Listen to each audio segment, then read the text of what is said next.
You are very welcome for the fifth workshop of the Fingal Active Club Challenge. We are absolutely delighted to have Gráinne Parker with us here tonight, and she's going to take us through the workshop called Stressful Times and the Tools You Need to Thrive. So what I will do is I'm going to ask everybody to keep their microphone on mute while Gráinne is presenting. And if you do have any questions or if you need clarification or anything, by all means, throw something in the chat box. We will get to it. If there is any general questions or anything else, we will come to them at the end. And if there's any sort of Q&A or people, are curious about anything at all that Gráinne covers, by all means, there will be some time at the end for a few questions. So without further ado, I'm going to stop sharing and I'm going to pass you over to Gráinne. Hi everybody, Kieran, thank you very much. Just give me a second because I'm going to share my screen. I have some stuff that I'm going to go through this evening. And okay, so Kieran, thumbs up, can you see that? Brilliant. All right, so let's get started. First of all, we'll come down. Okay, who am I? Well, as Kieran said, Gráinne Parker is my name. I like to describe myself as an Italian in a previous life, and I always say that because just absolutely adore Italy, everything about it. Also really kind of avid cook, love to cook, love food. And I'm a mom, and we have a 12-year-old daughter, and my other half, you might have seen him a couple of weeks ago because he did one of the other workshops on mobility matters. Dominic Manelli is his name, and together we work in a company called This Is the Way, and by that what we mean is our little motto is move well, train well, eat well, be well. So that's the way to kind of health and well-being. We have a book that we wrote. You can see it there. It's very good, I always say.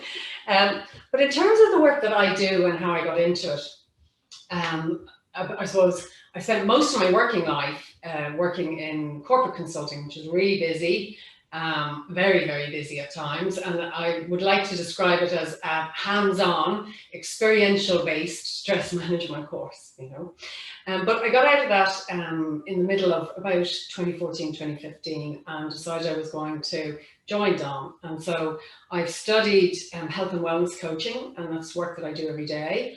I'm also qualified from the American College of Lifestyle Medicine in lifestyle medicine. And I am also a stress management practitioner, and I have a particular interest and qualification in kind of mind-body medicine. And I'm going to teach you guys one of the very little exercises from that as part of the work that we're doing today. But I think it's important probably also just tell you a little bit about my stress personality, because hopefully we'll do some work together and you'll do it and you're going to figure out maybe your own stress personality. And it's important because knowing that helps you know the signs about when your stress is starting to maybe get a little bit out of hand. So I call my stress personality the strong, silent type. And what I mean by that is that it all happens on the inside. So I don't talk about it. I'm all fine. I'm kind of maybe a little bit wired, so run around a little bit faster. But actually, if I think about what's happening on the inside, my sleep goes a little bit bad, so I'm not sleeping so well. My tummy gets a little bit sick, and I start to kind of not be hungry and kind of constantly feel sort of on edge. So the strong, silent type, but I have a little bit of a volcano at the end because eventually it explodes, right? And this is the thing that, like, for a long time, I didn't even realize that I was stressed, right? So because of that, my hope this evening is that we will do some work together and we will find your sources and symptoms of stress, the kind of energy drains, the things that happen that kind of make you feel just gradually a little bit more and more stressed, We will review the mechanics of stress so that you actually understand what's happening in your body, but I'm not going to spend a whole heap of time on that because it's a beautiful evening and, wouldn't it be lovely to really, get out for a little bit walk before that sun is gone. I'm going to work with you and hopefully you'll find some activities that are going to build your resilience, right? And I like to think about resilience being stuff you do before you need it, you know, so it's like keeping your battery going.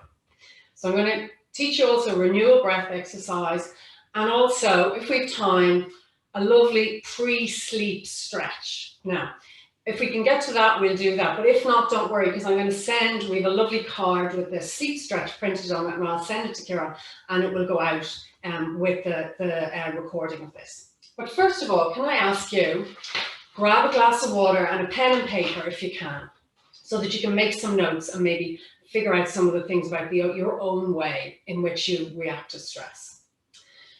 Now, I don't want to move on without, first of all, obviously acknowledging the age of stress that we're living through, and, you know, that we're currently in the aftermath of, you know, what is certainly one of the most stressful events, in my life. And I think for all of us, you know, if we think about it, the whole world has become more uncertain, more complex, more ambiguous. But even that aside, the tools that I hope you learn tonight will be useful for your life when we've moved beyond this, and when hopefully, hope to God, things are back to normal and we're able to just live our lives. That these tools will be something that you will use anyway, so that they'll help you stay resilient. They'll help you kind of really just feel joy and feel normal and thrive as a human being. Okay, so what are we going to do? Before we start, I'm actually going to ask you to join with me in this little piece of heart-focused breath work. And the reason I'm doing it now is because it'll maybe help you kind of tune into what's going on in your body and help you tune in with more clarity to the exercise that we're going to do. But also, this is an amazing tool, and it's the heart, the mind, and the body all connecting and coming into a center place. It generates very helpful and healthful feelings and energies and hormones and sends them all around the body, and basically resets any stressful feelings that we have in the body. Okay, but I want you to believe me, so the best way to do that is maybe just actually do it with you. And hopefully this is something that you will practice going forward. So for all of you out there, maybe if you could just sit comfortably and maybe sit a little bit taller than you might normally be sitting. And just give the shoulders a little roll back, and maybe stretch ears gently down to your neck. And just bring your attention to now and to the room that you're in and to the chair that you're sitting on. And notice how your body is feeling. Okay? And let's just start to gently lengthen our breath if we can. A little bit longer on the inhale and a little bit longer on the exhale that you might normally do. And don't force it. Just gently start. Bring your attention to your breath. And if you can, breathing in through the nose, if you can, for a count of 4. And then exhaling, ideally for a count of 5. But again, don't stress about it. Just if you can lengthen your breath nicely on the in and a little bit longer on the out. And let's just take a couple of minutes just focusing on our breaths. And as we breathe in, silently count to 4. And breathing out for 5 if you can. And just notice how your body is feeling. If there's any stress in the body, just allow it. Don't try and push it away. Just recognize it. And breathe in. And breathe out. And this is just to center ourselves. And note that the next 45 minutes are for me. So as you breathe in, tell yourself, this time is for me. And breathe out. And at the end of the session today, allow yourself permission to devote time for you to build your resilience. So As you're breathing in and out, I'm going to ask you to bring your attention to your heart. And a way that can be helpful to do that is just actually put your hand over your chest area. And as you breathe in and out, I'm going to ask you to imagine that your breath is flowing in over your heart and out over your heart. And in and out. And as we do this, I'm going to invite you to activate a positive emotion while you're breathing. Now, to explain this, what can be useful to do is to think of a place that you love, or a painting that you love, or a walk that you like to take and the scenery that you love, or a pet. And to actually activate that feeling as you think about that person or place or pet as you're breathing in and out. And try and make that as real as you can, actively feeling the emotion associated with that place or that pet. And for me, let me give you an example. There's a beach in Wexford that I go to every year with the same bunch of friends. And I use that memory of that as I'm doing my breath work. And I imagine myself and feel myself walking on the beach, and the sun on my face, and the smell of the sea, and the wind. And I can hear dogs barking that belong to my friends, and the kids laughing. And as I'm breathing in and out, I activate all the lovely feelings from that memory. And I hold on to them and breathe out and generate all those lovely feelings and imagine them flowing out over my heart, around my body. And if you get distracted, don't worry, just come back to whatever positive emotion you're feeling. And we're going to just take 3 more nice, long in and out breaths before we come back to our presentation. So if I can ask you, hand on your heart, breathe in and out.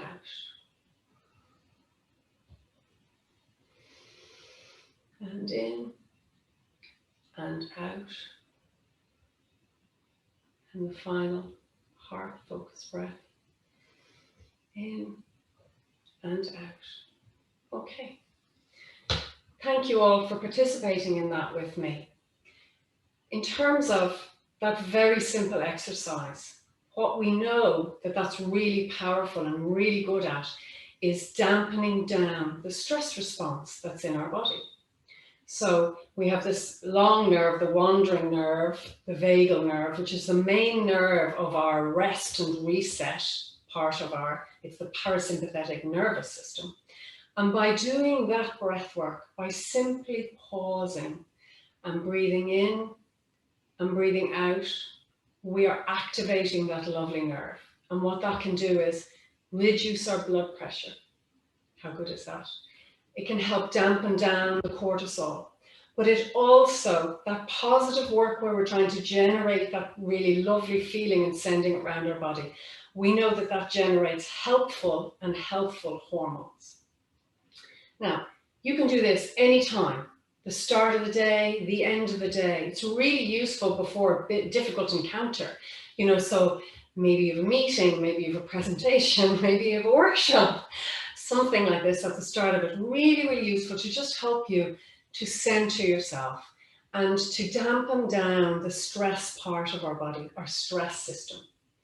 And I mean, there's many, many techniques around this that equally work as well. I just love this one.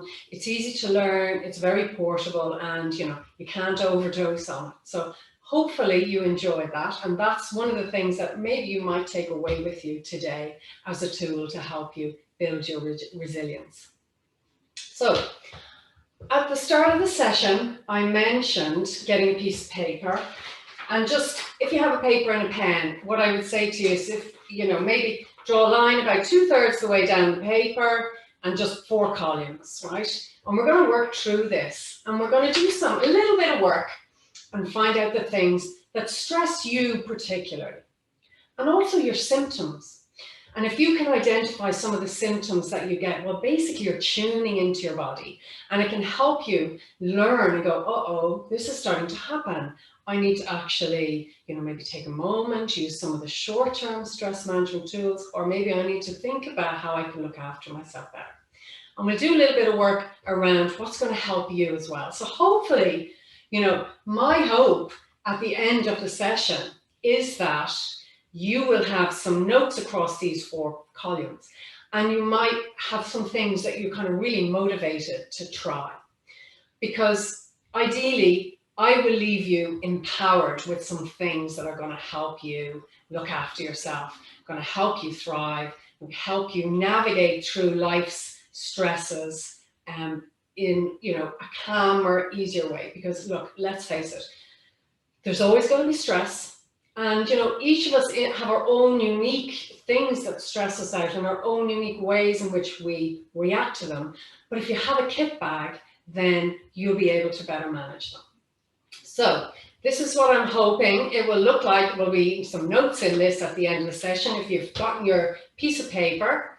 And the first thing that we are going to do is actually just spend a few minutes thinking of some things or some occasions or some circumstances that cause you stress. And I'm going to ask you to note them in that first column.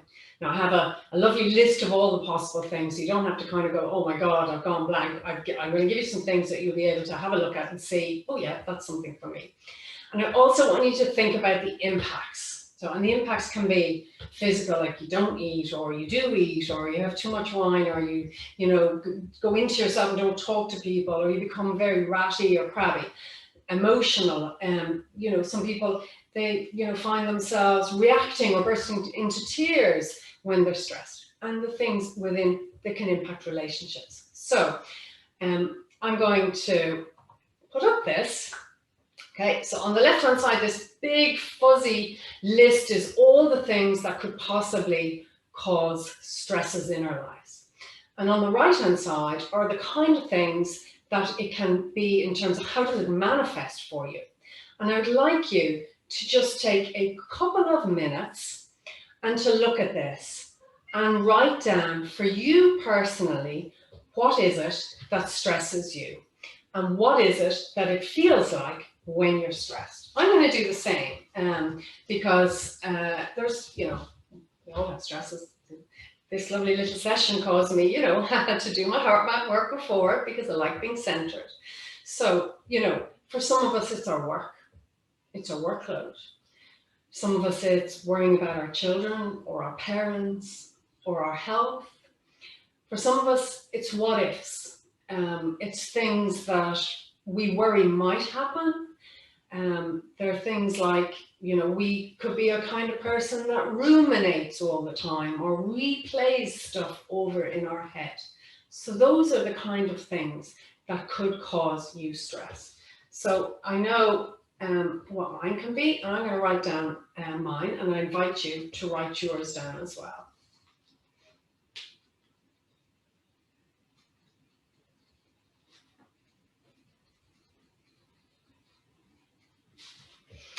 And hopefully you can see on the right-hand side some of the ways in which stress can manifest for us.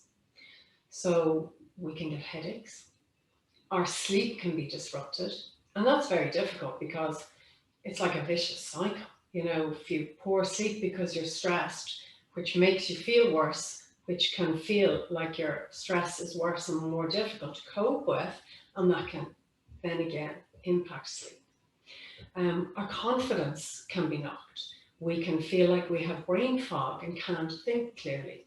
We can get very nervous, and we know that there can be a link for a long-term stress between anxiety and potentially depression also. We can see that maybe it makes us lack empathy, or snapping at people, or being frazzled, or our memory is poor. So all of these things can be our own personal way in which we react to the stresses in our life. Some of us perhaps self-medicate a bit too much with, you know, oh my God, what an awful day, have a glass of wine, and then you're having a glass of wine every night, or overeating because we're stressed, or undereating because we're stressed. So there's many ways, you know, in which it can manifest for us. The key, hopefully, for you guys this evening is looking at some of those and go, oh, do you know what? That actually makes sense. That's what it does to me. And that kind of is resonating, and I'm going to making a note on that. So we maybe take 30 more seconds, and we'll have a little look and see what does it look like.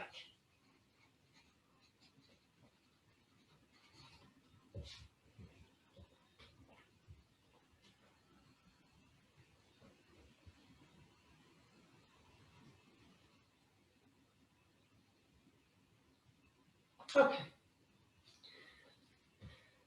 All right. Hopefully you've been able to tune into some things that are stressors for you. And the level in which they impact you could be, you know, something that's a little bit bothersome, or it could be some things that are, you know, very significant. So it's like, how bad is it? Hopefully it's not too bad. But it's useful to just, you know, how much stress have I going on? How does it manifest itself? And I just want you to hold that when you look at it, and allow yourself to feel it for a moment and honor it, because that is what is going on for you, you know. And then let's bottom line it in the rest of the session and find some tools that will work for you. Right? I'm going to share with you mine, you know, and you know, when I get very busy at work, it becomes a stressor for me, because I'm the kind of person that I like to be completely planned and completely prepared, which is good, except that what I tend to do is I get up in the middle of the night and I start doing that work. And then I wake up in the morning and I haven't got it to do because I've actually done it, but I'm exhausted and I haven't had proper sleep. So I know I need to kind of watch that and just plan my week properly. I also know that I'm a bit of a ruminator, you know, so if I imagine that, like, I'm from a big family, there's 5 girls, 4 sisters and 1 boy. And if I imagine that, oh, my sister hasn't phoned me in a week, you know, maybe she's upset with me over something, and I can ruminate on that. That in itself, you know, can cause stress in the body, right? My symptoms are always, the thing that I now know is my sleep gets disrupted and my tummy gets sick. So I'm going to tell you a story here. When I was in the midst of a very, very, very busy project in IBM, and it was not going very well. And I had a very tough client, I'm going to tell you, even when I see their name on LinkedIn right now, I even get a little search course, so they were very tough.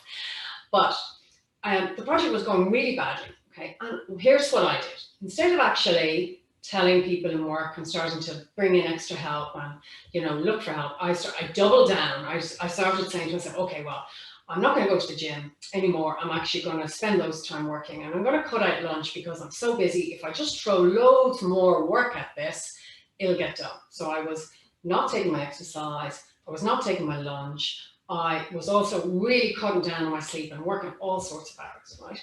And as a result, one night in the middle of the night, Eva was a bit younger and she woke up, right? And I was rushing her to bed always every evening to try and get her to go to sleep.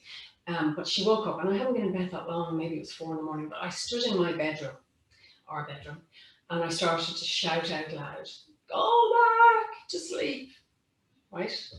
Now, horrific, absolutely horrific. It was only at that moment, guys, that I realized, oh my God, I am so stressed. So I hadn't recognized anything about what was going on in my body and how stressed I was. Now, I'm very ashamed at the idea that I started to shout at my beautiful daughter, but actually it empowered me. So it was from that moment that I said, that will never happen again, right? That will never happen again. So I know when I'm starting to, sleep is starting to go, or I'm starting to ruminate a bit, I'm going, you haven't been looking after yourself properly, right? Okay. The other thing I think is important to note that, like, on an average day, the vast majority of our stress is psychosocial, right? So rather than the kind of life-threatening stuff on an average day, but we're still reacting to that. So this is why it's really important that we still learn to tune into our body. And if we can tune into our body, then we can be making sure that we're actually buffering away stress and using some long-term tools to make sure that we thrive, you know, that we can be more resilient.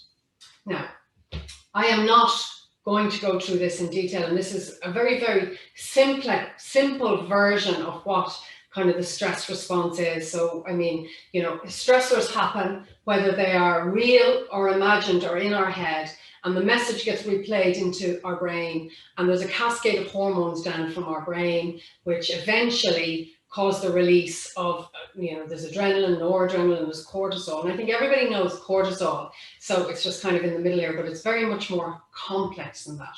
But when we have a stressful event, what happens is the body reacts immediately to give us what we need for that stress. So increases our blood sugar, so we've got energy to run away. Okay, heightened memory and attention. We get our blood pressure increased so that we've got blood flowing around the body to enable our arms and our legs to work. We become decreased, you know, in terms of sensitivity to pain in that moment. Okay, we also know that it suppresses the kind of long-term immune system almost immediately, because it's kind of like, I'm trying to save your life. You don't need to worry about something that might happen in a couple of years, right? So, and we also know that for some reason it decreases serotonin, and it's incredibly complex, and we're still trying to figure out why that is, and whether it may be, you know, something just to do with being able to react as you need, right? But what that can mean, if we think, if that's acute, so that's to run away from the lion, amazing. But actually, if we're reacting every day to psychosocial stress, to things that we're seeing or hearing or believing, or, you know, things that are impacting us, but that aren't life-threatening, but this is still happening, then here's what could be happening. We could get chronically high blood pressure. We could get, so we get some fat around the middle. If all this increased blood sugar, I mean, glucose, all this energy, and we're not using it, we can start to, you know, see this kind of middle fat, which can be typical of people being very stressed. We can see our BMI possibly on the way up, fat around the middle. We could see there's some inflammation happening because, you know, if with all this blood being flowing around our body, we can get these tiny little kind of damage to the capillaries. But from a enjoying life perspective, what we can also get is we can't sleep, can't eat, or we overeat, or we overdrink, we can't think straight, we're over anxious, we know there's no joy, and we're drained. Right? So that's kind of, you know, what can be happening in our body, right? So that's the on switch when we're stressed. And, you know, it's really not nice. And in terms of what does it look like in kind of real life, okay? So if we don't have any stress in our life, there is an ideal amount. So we get this kind of low motivational boredom, but there is a healthy amount of kind of where we're learning things, and that could be, you know, new jobs, learning new instruments. That could be kind of even things like life events, life experience, new boyfriends, new girlfriends, getting married and having babies. All of this is kind of, there's lots of good stress, healthy growth. We get like improved performance, and we've had kind of an optimal amount. And ideally, we are getting enough recovery that we're enjoying it. I call it rocking it, right? But if we are not getting enough recovery and not looking after ourselves, we move into this place where it's just horrible, unpleasant, reactive, mental fog, performance drops, anxiety grows. I can tell you at that time I described to you, I was having an awful time. I really was. I mean, my stomach was so unwell. I was so stressed. I couldn't enjoy anything. I was just thinking all the time about work. Okay. The thing is, right, our stress load is not usually one thing, okay? Now, this isn't me. These are little pictures I found thanks to Mr. Microsoft, right? But what we need to know is that our load comes from lots of things. We need recovery to manage our load, right? If we have too much stress load for too long, too little recovery, that's chronic stress. And we're all different, but we all need our own tools to ensure we can thrive, right? So I'm just a couple of these things I'm going to look at, right? So if we're talking about exercise, okay? If we're exercising far too hard, we're going to cause stress in our body. Well, we do need the right amount of exercise. Downtime. If we don't have any downtime and we're always on, always working, always on social media, barely sleeping, then that's contributing to our stress load. Our predisposition is actually a really interesting one, and it's one that's very useful if we can catch the way that we think. So some of us are more disposed to be a little bit more optimistic, and some of us are more disposed to be slightly less. And I mean, that's just from hereditary and environment and experience, right? But it is useful to tune in to what is going on in your mind when stressful things happen. Like, we can have a thought that's like, oh my God, of course that happened to you. You're such an idiot. You're such a dummy. Of course that was going to happen. And what did you expect? And, you know, and that's actually, it's really harsh talk. And it's our own self-talk. And it's part of our predisposition. And even being able to catch that and recognize that is really helpful. Because when we catch it, we can start to retrain it. Because we know that a growth mindset, an idea that we can learn from things that happen to us, what can we learn from things that happen to us, helps us have a better disposition to coping with our stress. And what I mean by that is, you know, when something happens and you're like, okay, all right, okay, so Grant, this has happened. This has not happened to me, this has happened. So what can I do? Can I plan? Can I strategize? And, you know, of course, we need to be centered and we need to be calm and out of the stress to be able to make the right plans and right strategies, which is kind of where this thing about my lovely 2-minute tool comes back in, where if you get very stressed, you can use that tool to help you, you know. I've mentioned workload, you know, and there's always going to be times where we have to put our shoulder to the wheel. And we just have to do, you know, lots of long days or heavy days or whatever. But there will come a time when we've had enough, and we need a rest, we need a break, and we need holidays. We cannot go forever. And that's just the reality of it. And I think a lot of us think that we almost don't value downtime. You know, how are you? On Grant, I'm very busy, very busy. And it's almost like we need to say, I'm very busy. I love saying, when people say, how's work? I love saying, yeah, it's good actually. It's not overly busy. It's just manageable. I'm enjoying it, and it's just the right amount. Okay. So all of these things here on this slide will contribute to our stress load. Our health, if we've good health, it helps us manage our stress better. Clearly, sometimes we don't have good health. Some of us are unfortunate enough to have poor health for a lot of our lives, or to get acute illnesses. But all of these tools that we're going to talk about in a little while, I think are still really empowering to help us cope if our health is not good. So let's just move on and think about what is going to work for your situation. Because the good news is we have an off switch, right? And it's what we can use to help deactivate heightened moments of stress, but it's also what we can use to build our resilience over the long term. So we have our piece of paper. What I'm hoping now we can do is focus on the other two columns.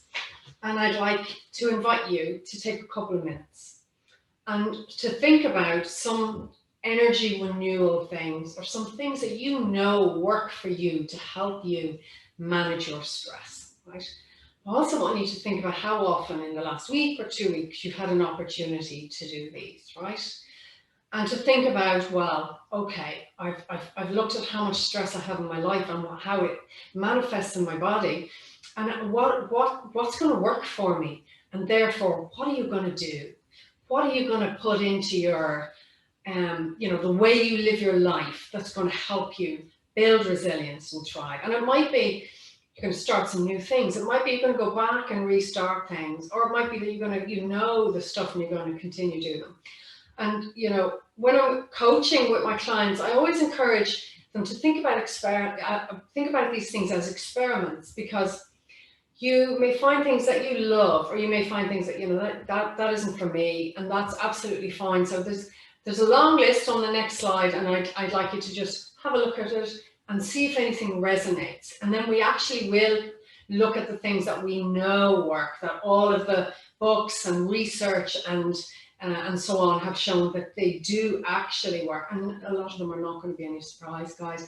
So I think for most of us, it's about making sure that we're doing them, rather than going, oh, I didn't know that worked. I think that most of us will look and go, yeah, that makes sense. I know that sort helps sort stress out, and now I'm going to actually put it on my, you know, plans for my day. So let's have a look at this. So there's some things here that are duplicated, but there's lots of things here that we know will help, and some of them are kind of more short term, and they buffer away the stress as it arises in the body. And some of them are longer term life strategies, really, that we need to actually have as part of the way we live our life, and they'll help us, you know, really be more resilient and deal with the stuff as it comes along, because we're always going to have things that could knock us. So to best be able to handle them is to use some of these things, right?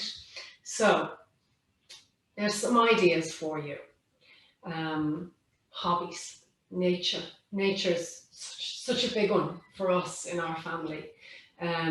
Learning, believe it or not, new hobbies. Meditation is there, and there's lots of mind, body techniques that help reset the central nervous system. And things like meditation and yoga, Tai Chi, and we'll talk a little bit further about these. Chess, believe it or not, gardening, you know. We know concentration games help. So some people, the brain is really going when they're stressed, so they like to kind of distract it by maybe doing a crossword or doing a Sudoku. Those kind of things work. Music's a really big one for me. So I invite you to maybe just take a note of some things that are here that maybe you know work for you, or you know you might like to try. And I invite you also to maybe think about, have you done them recently? And if not, would you add them to your little stress toolkit so that you can feel much better, and, you know, basically learn to kind of not even bounce back, but actually deal with the stress that arises. So I'll let you just have a look at those, take another few minutes, and make a few notes. And my hope is that you will find some things that are meaningful to you.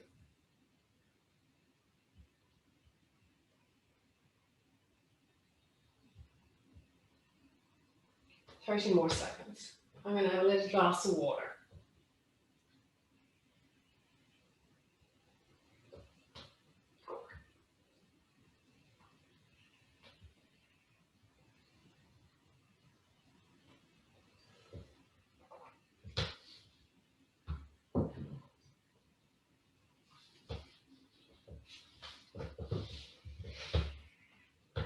Okay. All right, guys. I hope that you have found some things there. What we're going to go through now is some things that we know actually are really useful for buffering stress. When I say buffering stress, I mean, I suppose, I like to think of it as sweeping away the stress that's in your body. So reducing the cortisol, clearing out the glucose, helping reset the central nervous system. So these are kind of short term, right? So these are kind of more immediate things, okay? So let's have a look at these. So anything that helps us insert a pause into how we're feeling is really helpful, okay? So the breath work that I did at the start with you guys actually is really good if you can take yourself away from a situation. Like, for example, as a parent, sometimes I feel like, oh my God, you know, I'm having an interaction and it's starting, maybe the voices are getting a little bit louder and Eva's is a little bit louder, mine's a little bit louder. And if you can, if I can, pause, sometimes I can just take myself away from the situation, do my breath work. That kind of really helps. What it does is it brings me back to the more developed part of my brain. So my thinking is from, you know, my cortical function is much higher. I'm not thinking anymore from the stress center of my brain, my really old brain, my amygdala. Okay, so anything that helps that pause before action, or that pause, you know, to just kind of buffer away the stress. So we know quick stretch works. Glass of water. If you're very stressed, sometimes if I'm kind of really feeling stressed, I put on some of my favorite music. Okay. Micro breaks. So anything that you can do, if you have a really busy, very stressy day, if you can insert some micro breaks into the day, a quick walk, even 10 minutes, okay? A quick exercise routine. So really great, using up that glucose that you've generated as a result of the stress building up in the body, okay? Or kind of just even like, you change your physicality. So you've taken yourself away from the stressful situation, you've done something different, right? A quick run on the spot, a burst of movement. So anything which kind of acts as a circuit break, right? So those are some physical things that we can do. There are some things in relation to how we think as well, okay? So we can check our attitude, okay? So what way am I looking at this? And is there a way to reframe it, okay? That is more helpful. That's not adding to the stress in my body. So I'm not beating myself up about this, or, you know, my self-talk isn't really harsh. Can I check that? And can I challenge that and perhaps turn it around a little bit more positive? So that's a really kind of useful thing to just be able to tune in. What's going on in here? What am I thinking about? Okay. We also know that if we can check in with other people, our friends and colleagues, right? So we're feeling really stressed. If we pick up the phone and phone people, how are you? Not even necessarily to vent about how stressed we are, but reaching out to people. The bonding hormone oxytocin gets released as a result of kind of spending time chatting with friends or being with friends, or if you're working with colleagues, you know, just checking in on them. And that is such a helpful, heart healthy hormone. And again, helps to buffer away some of that stress. I also love the idea of talking to someone who's going to bottom line it for you. I call it tough compassion. So sometimes I ring a friend and I go, oh, you know, I'm really worried about this. And she's brilliant for kind of, she's like, what are you worried about that for? You can't control that. That's not your worry. So you need to quit that. And I'm kind of like, oh yeah, you know, you're actually right. So ideally, we have somebody that will help bottom line it for us. Okay.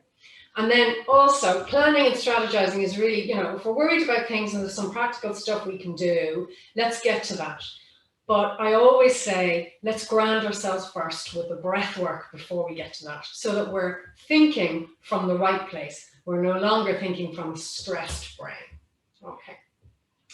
So those are the short-term things. Some of them, there's loads, you know. And there's some great books. There's a book, Stress Proof by Mithu Storoni, and she lists absolutely loads and loads of tools and techniques for buffering away stress, you know. And you know, there's lots of things, whether it's crosswords, whether it's, you know, doing some yoga, whatever, the kind of thing that kind of works for you. So I'd really recommend, you know, getting a book if you're particularly stressed, and see if you can find some things that kind of help you. Now, the longer term stuff, right? Now, before we move to the longer term stuff, can I say that most of this is not going to be a surprise, but the challenge is that most of us often are very busy and we don't do enough of it, you know? So one of my favorite clients that I was coaching say, I'm too busy for all that. So I say, okay, have you got 2 minutes? And say, yeah, I have 2 minutes. I say, so let's start with the breath work, right? And then we see what else we can, you know, help you see is important to you that you're going to start. So let's think about what these are. Okay. Now, regular exercise. We've mentioned it before. It's really brilliant for using up all that excess energy that's generated, but not eyeballs out, guys. And if any of you were on the session with Dominic, I'm sure he would have been talking about this as well, because if you're killing yourself exercising, you're generating more cortisol, and it's completely counterintuitive and counterproductive. So regular exercise, we know it's amazing. So with walks, some strength training, particularly like for any of us, I'm, you know, when I'm post-menopause, so strength training is amazing for me to help keep my muscle tone, keep my bones strong. But there's so much research about kind of as we get older, not getting frail, not having frailty falls, we need regular exercise. Balanced diet, okay, no surprise there. Here's the reason, guys. You know, if we are, you know, not in the main eating really well, but if we're turning to highly sugared foods, really quickly digested foods, then we are just adding much more glucose in the mix. We are, you know, we know we're potentially causing inflammation in the body, potentially putting on weight, which has its own potential ill health risks. So we're eating the rainbow. We're getting lots of really great food, help with, they are, you know, to dampen down inflammation. We can get lots of fiber from fruits and vegetables, then our gut is really healthy, and the gut-brain connection is now well known, and we can keep our gut healthy, keep this vagal nerve there down in our gut, activating our rest and digest part of our nervous system, the bit that turns off our stress response. Getting outdoors. So, I mean, this is the one thing that I suppose the last year we've all been out walking. Many of us have been swimming. We know cold water therapy, being by the sea, is all amazing as a long-term kind of strategy for building overall health and well-being. Helping others, actually, is one of the things, and I know so many people that have started working with groups or voluntary groups, but there was a study that one of the particular trusts in the UK did with the NHS to find, you know, the ways to long-term well-being, and it was this 5 ways of well-being, CLANG. So it was about learning, about noticing, about giving. The giving bit was helping others, and actually that sense of meaning in our life, if we are finding some time somehow to volunteer in some small way. And then hobbies and activities which give us joy, it's essential. We don't all love our job, but we know the meaning is that it helps put food on the table. But if we have something in our life that gives us a sense of purpose and a sense of meaning, then that can really help. And so I would urge you to find that thing. And I know so many people say, oh, I used to love playing tennis, or I used to love doing gardening, and I got too busy. And I say, go back, find it, maybe add it to your list. And the last one, which is, you know, the relaxation response, so replenishment and rebalancing of your inner resources. Now, I'm a HeartMath coach. That little breath work that I showed you is one of the tools from HeartMath.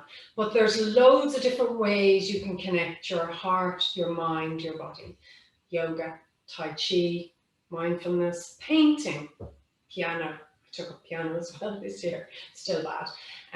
Chess, any of these things that just actually bring a way of dampening down the stress response in your body, bringing your attention to how you're feeling. By understanding how you're feeling, you can respond to it. And from a practical perspective, there's lots of resources out there. There's apps, Calm and Headspace. There's the mindfulness-based stress reduction tools that you can use. But what I would really urge you, is to, add any of these that are here that are meaningful to you to your list. But please, my closing wish for you before I actually don't have time to do the deep muscle relaxation exercise, I don't think. But my closing wish for you is you do the stuff that works for you before you need it. So that's really what my hope is. Now, I was hoping to do a little relaxation exercise, but it takes a little bit longer than we have left. So what I'll do is I will send it. You'll have it on a lovely card. You can print it and keep it somewhere handy. But it's wonderful for getting all the tension out of your body before bed. Or, for example, if you wake up in the middle of the night and you've got a bit of restless legs or moving around, I use it and it's really, really helpful. And it's basically just a top to toe deep muscle stress exercise. So I will pass that to you, and I hope that it might be useful to you and you'll enjoy it. But what I'm going to do now is I am going to stop sharing.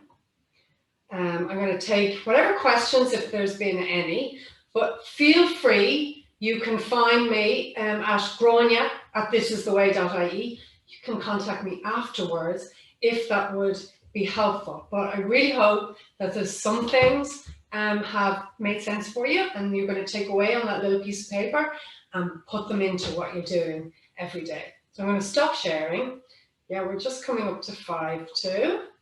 And I am going to say thank you, everybody, and ask if there are any questions. That was fantastic. Thanks very much, Grania. If anybody does have any questions, you can open your mic or raise your hand or give me a wave, and we can ask. We have a couple of minutes. It's only 5 to, so if anyone does have any questions, yeah, by all means.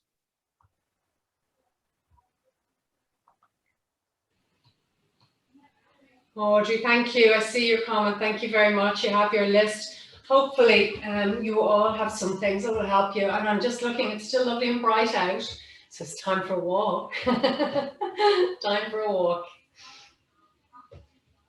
Have we any questions?